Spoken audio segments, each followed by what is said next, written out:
Hello, hello, hello. Yet again, another amazing guest is here. And I've got Julie Jones. This is going to be incredible because she is the get shit done queen. And she has it. If you're watching this on YouTube, you'll see it behind her shoulder that she's got it on her wall. Get shit done. And this is so timely because we are going to talk about procrastination. We're going to talk about how that holds you back from a lot of things in life, not only from accomplishing your dreams, but from getting shit done. And I like to procrastinate, so this is very good. Julie, thank you for joining me. You are so welcome, Jane. That's the only reason you had me on the show is to help coach you to get over your procrastination, right? Honestly, okay, we could talk about so many things. Julie had me on her podcast. I'm so grateful for that.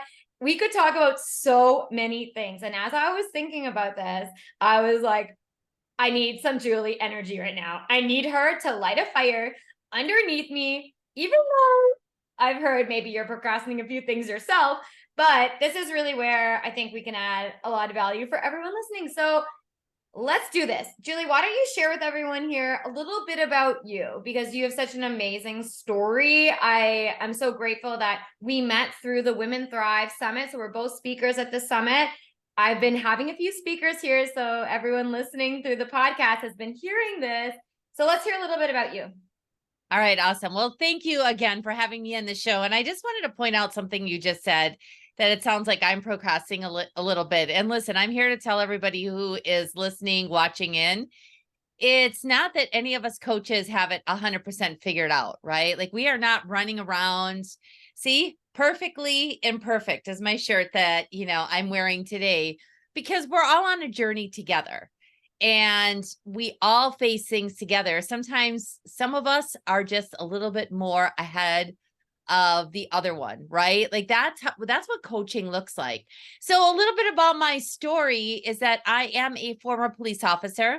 I spent 10 years as a police officer and SWAT member in the state of Wisconsin.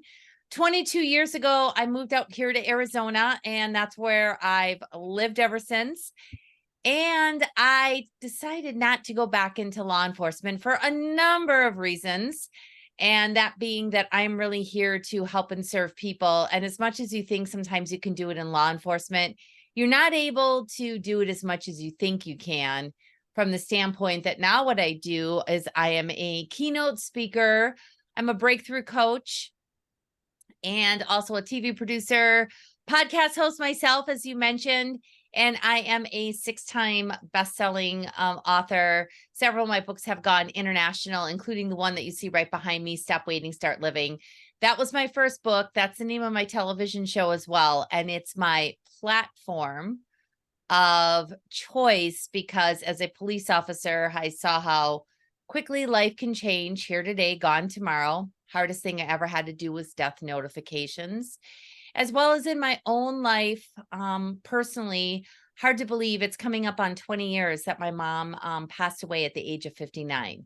And she had early onset Alzheimer's. And again, when she died, and even with the diagnosis, it took her dreams and my father's dreams to the grave. They waited till they retired to live a life that they wanted to live. So I'm really, truly inspired to like kind of kick people in the butt, kick and kiss them, and be like, listen, start living your life in the moment. Wow. Holy. If that's not inspiring, listen to that story. So incredible, Julie. And thank you for sharing that little bit too on your parents, because I watch my parents, I look at my parents and see how, they are living their best retirement life right now, but I also am trying to create a life I don't want to retire from. So I think this is going to be really great. Okay. So in your view, when you think about procrastination and how that starts to really get in the way, how do you see procrastination? Like when you think about it, what's your perspective of it? Because we all, there's a general thing of, oh, I'm putting this off, but really when it bubbles down, I know you've done, you know a lot about this. So let's talk about your perspective of it. Well, procrastination, I see as a form of self-sabotage, and it's really, truly a form of fear. I think there's several things that people experience in life that holds them back from doing what they really, truly want to do. procrastination, perfectionism, sometimes overachieving, like all these things that keep us from living the life that we truly want to have. Um, I believe people find themselves sometimes on the hamster wheel of life, right? 24/7. They're running, running, running, running, running, doing, doing, doing, doing, doing. However, are you busy doing or are you busy being? See, there's a difference. I want people to be who they were born to be and to be in the moment. And so procrastination shows up when a lot of times when we have fear of doing what we were put on this, earth to do. And really the idea of like, we know we want to do something big and there's something that scares us and it stops us. So procrastination looks like, okay, I will just share what I share in my book is that when I sat down to write my book, and for many of us, when you're first going to write, you have this fear of the fact that you're putting yourself out there and you don't see yourself as a writer. See, that's the problem. A lot of times we identify ourselves in a certain way. I didn't see myself as a writer. So every time I sat down to read, or excuse me, to write, I'd be like, oh my gosh, I need something to drink, or I need something to eat, or I need to do this, right? Like the unconscious mind is great at keeping us protected.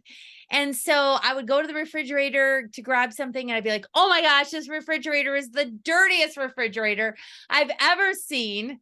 And it really wasn't, but it was a way for me then to avoid, because procrastination is avoiding what we don't want to do. Whether that's good, bad, right, or wrong, there is no, I always say that everything is neutral. It's neutral energy. But for some reason, there's something in that task, in that project that maybe we are really putting ourselves out there and we don't really want to be seen. So we find other things and other ways to spend our time thinking we're being productive, but we're really not. Oh, for sure. And you nailed it. I really associate procrastination with, I see the link between fear because I see the things that I do procrastinate at.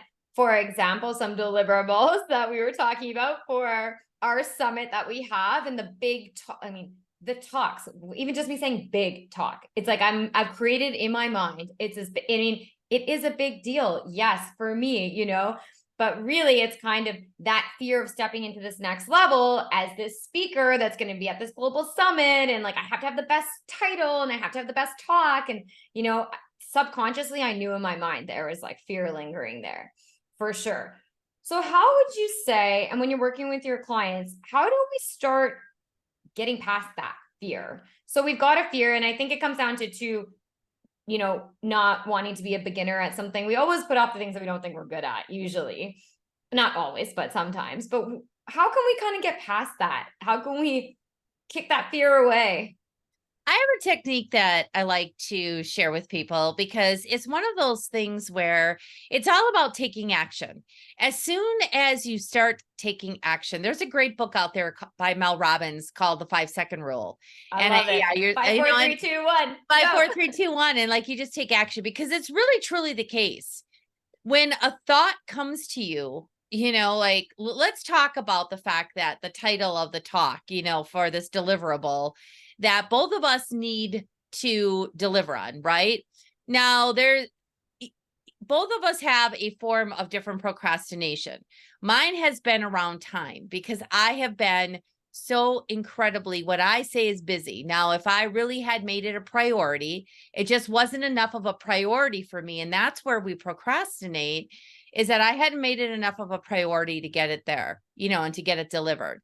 Once I decide, okay, I'm carving out this hour of time, I'm going to have it to them, it will be done, right?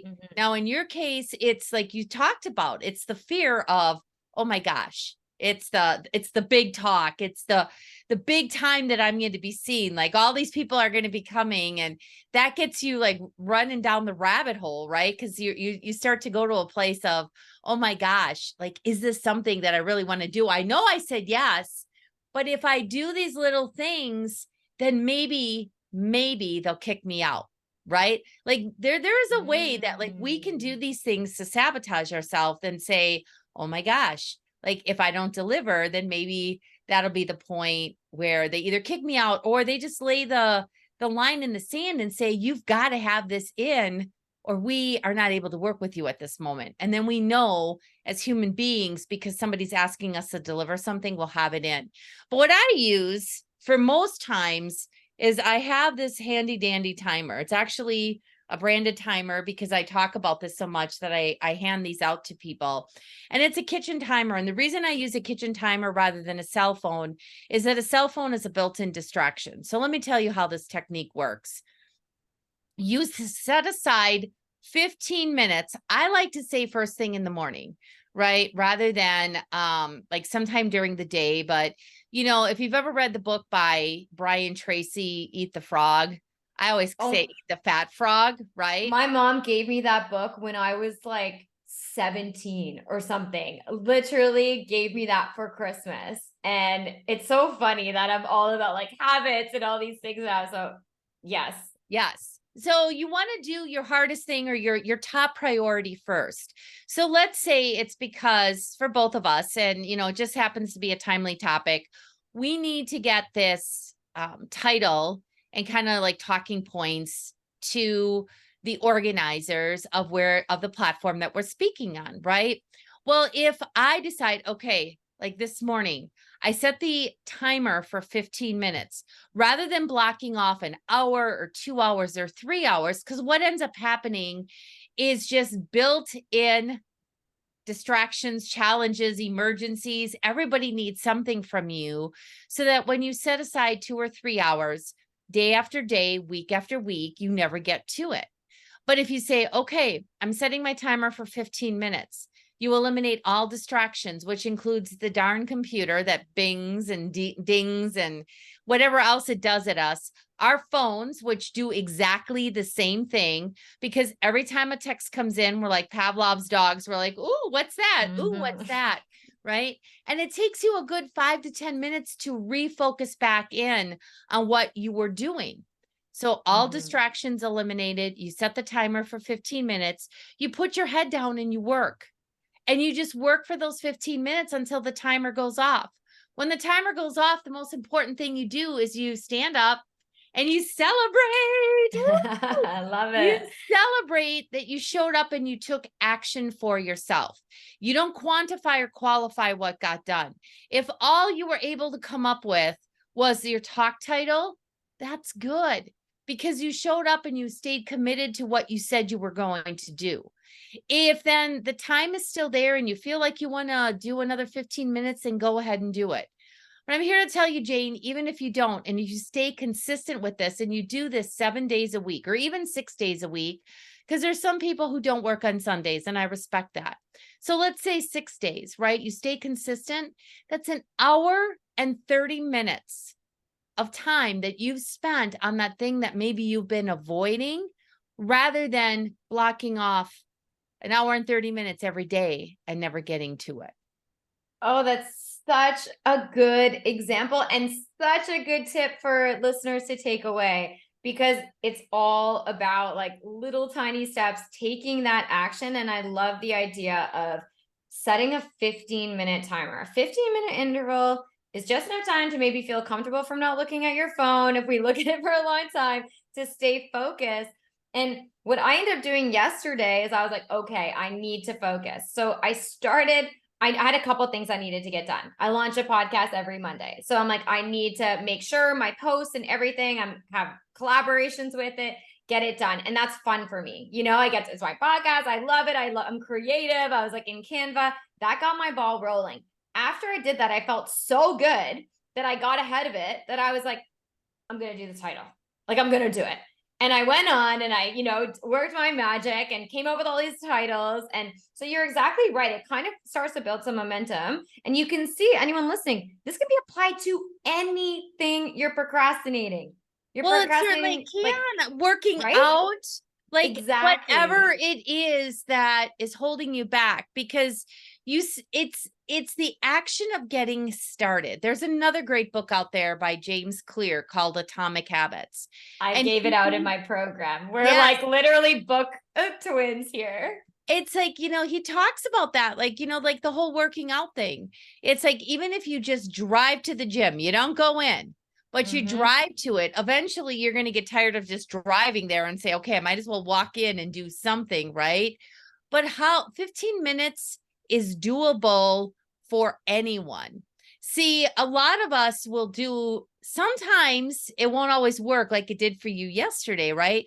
We love to do the fun things first. We love to do the creativity. We love to do what really speaks to us. And then it's like, okay, well, now I've been productive. So that other thing can wait till tomorrow. It's like, do the hardest thing. And that's the point behind, eat the frog, is do the hardest thing.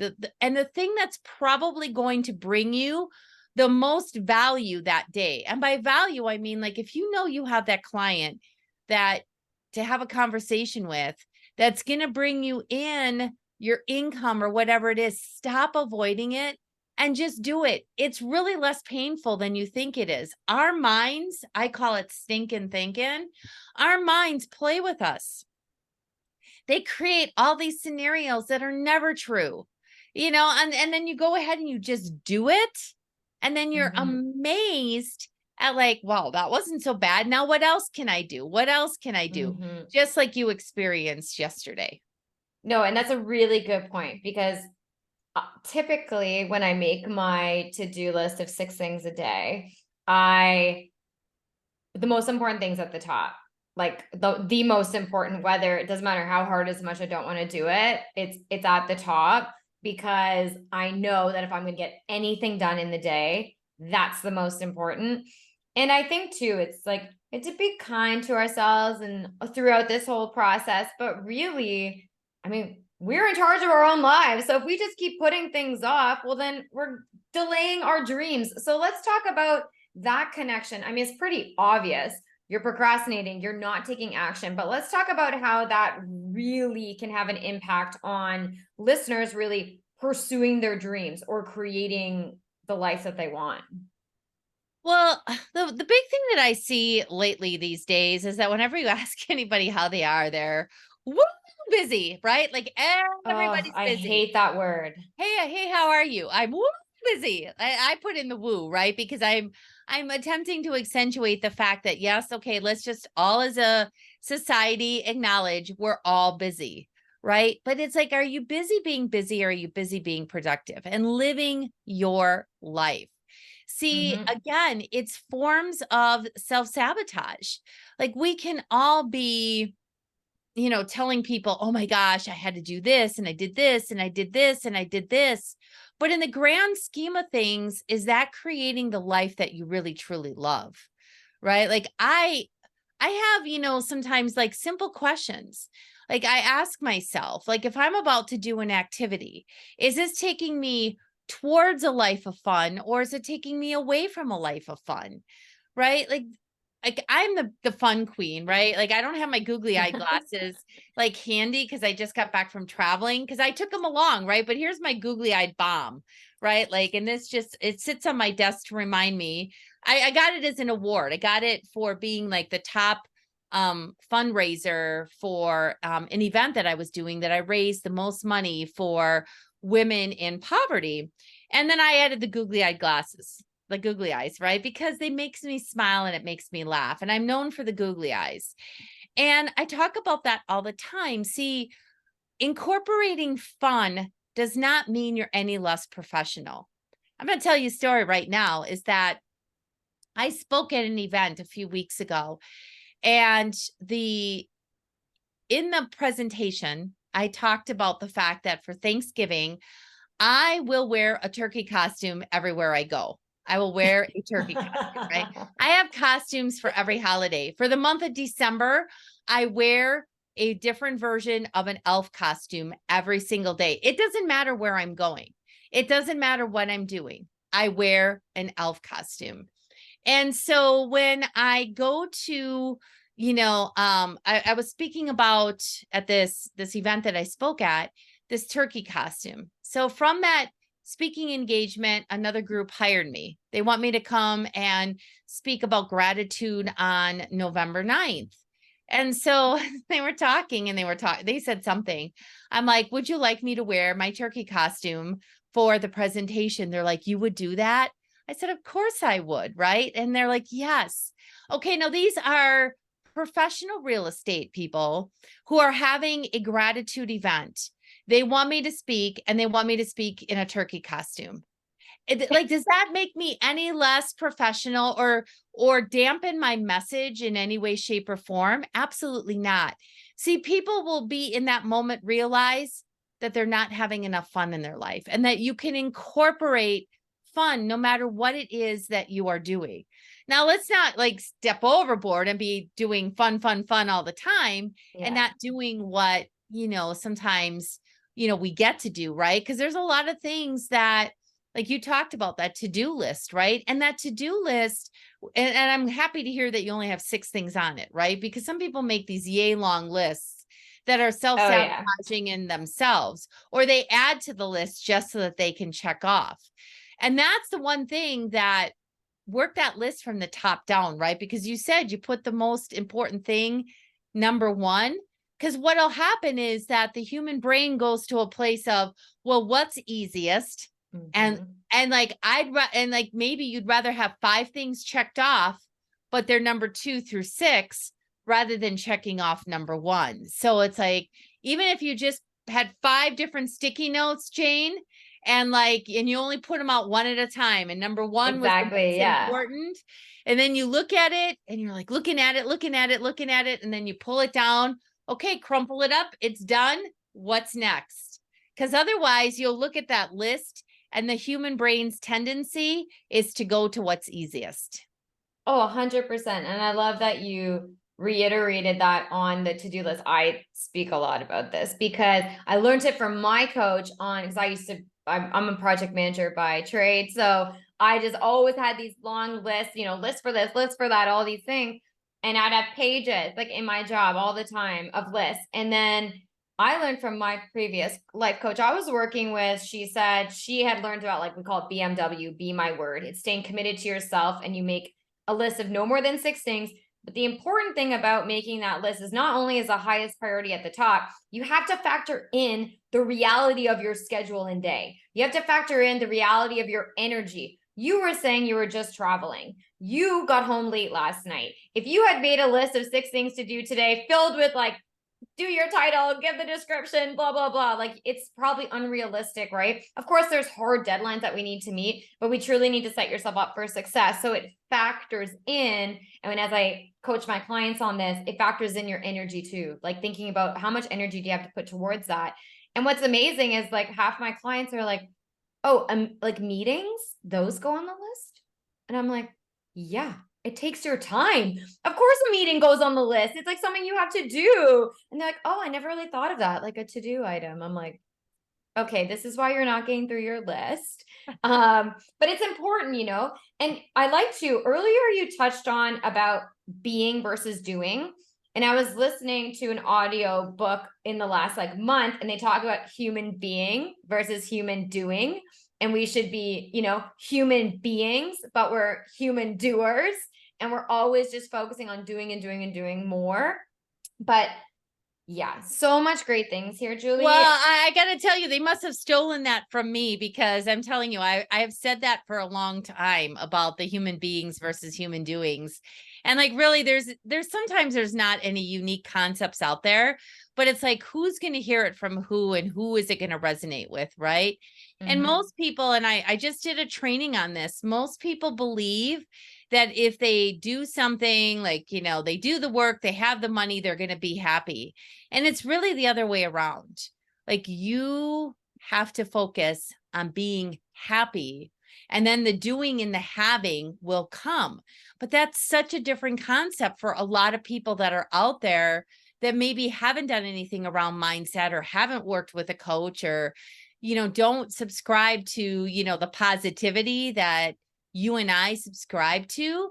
It's Mhm. really, we attract in who we are being.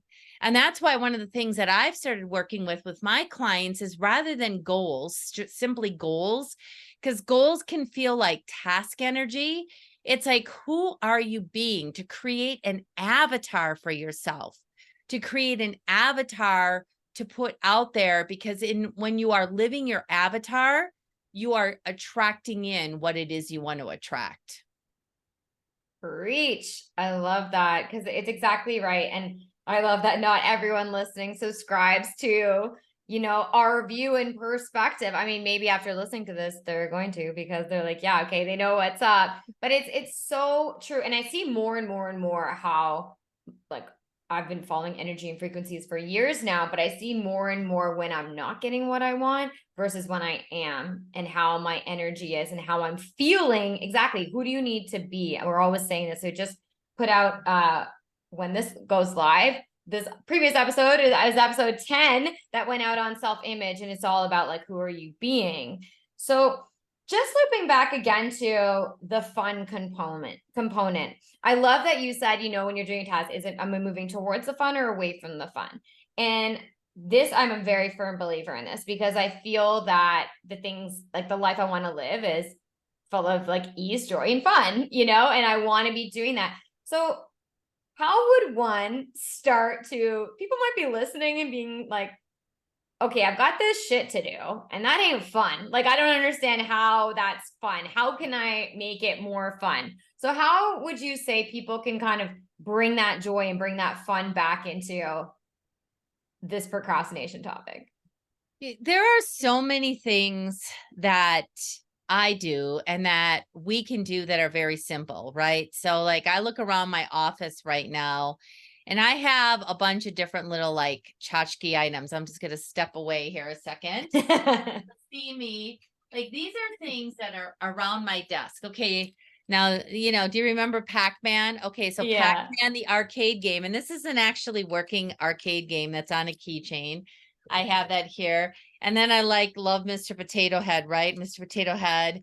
And I have him sitting around, right? So like my office doesn't have to look like serious. It can be the fun elements that reflect who you are, to have around you to remind you who you were when you were 5 years old.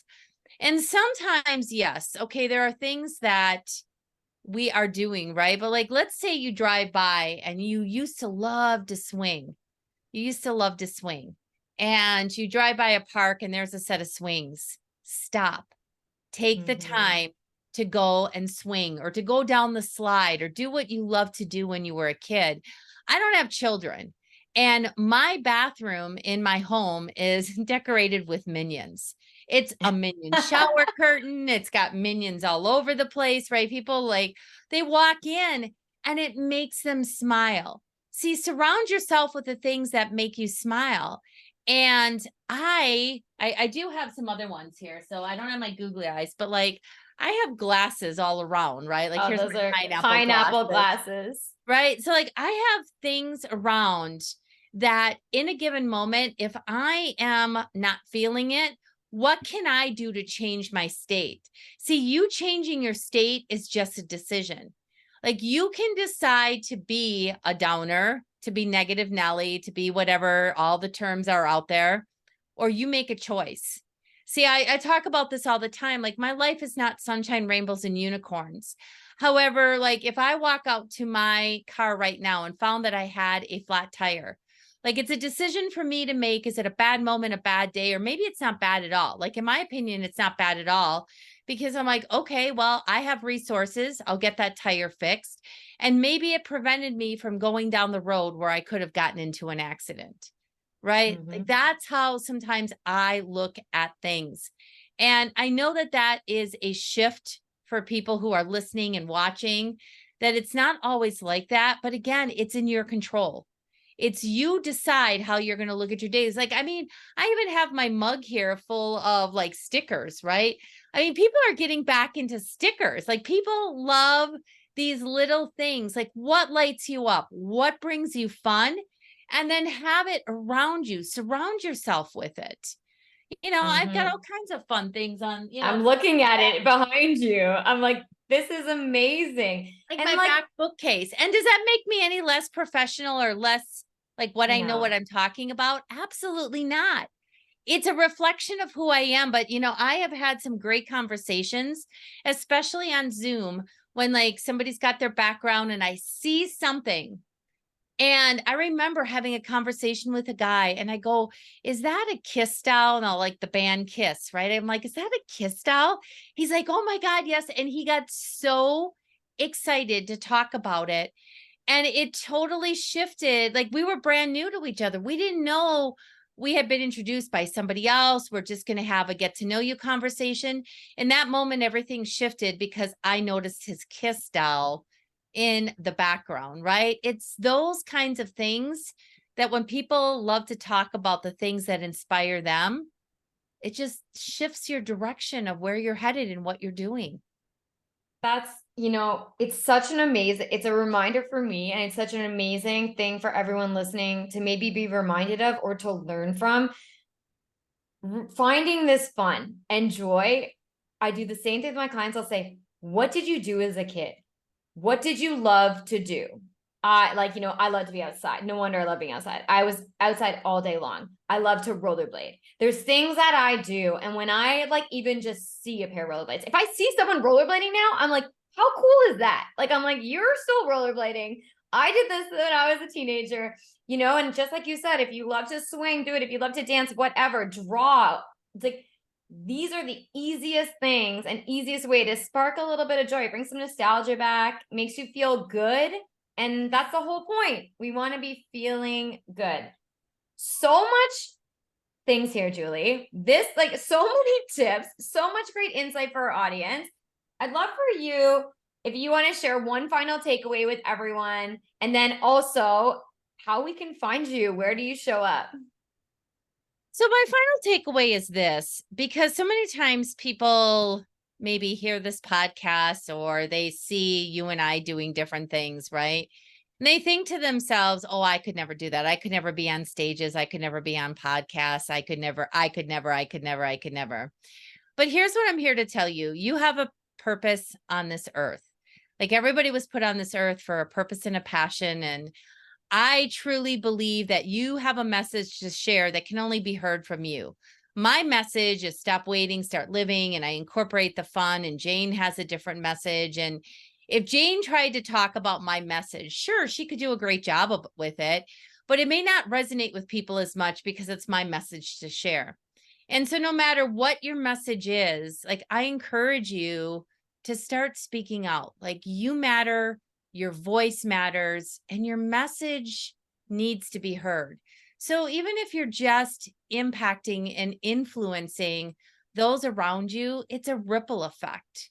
It really truly is a ripple effect. We never know. Like we never know. Like I just had somebody invite me to breakfast early this morning to tell me where she was a year ago and by attending my live event last year and where she is today to this year, like the night and day difference. Like she said, I wanted to meet with you in person to share with you how my life looks so different. See, she shared it with me, but if I never knew that, right? Like I didn't know that I had that impact. And so many of us do have that impact. And whether or not anybody shares a story with you, know that you make a difference and that you're having an impact in this world. So the best way to get a hold of me is juliejones.biz. That's B-I-Z. Sound, Julie, Jones. I like to say I'm the one and only. But I go by the adventures of Julie Jones. Juliejones.biz is my website, simple to find. And there's an opportunity for you there to go and book a complimentary 30-minute call. It's completely free. Like it's not a sales call. It's about come to me and let's figure out how we can incorporate some more fun into your life as well. Oh, amazing. This has been incredible. Your energy, like, I just think I love it. I can't get enough of it. I was so excited to have you here. I knew it was going to boost me. This is my last like meeting of the day, and I'm so energized for the rest of my evening. And this has just been incredible. Everyone listening, if you love this, you know what to do. So Julie, thank you so much. I'm so grateful to have met you and to have you here today. Oh, thank you for the opportunity. It's a joy. It really is a joy to be able to spend some time with you. So thank you. You're so welcome.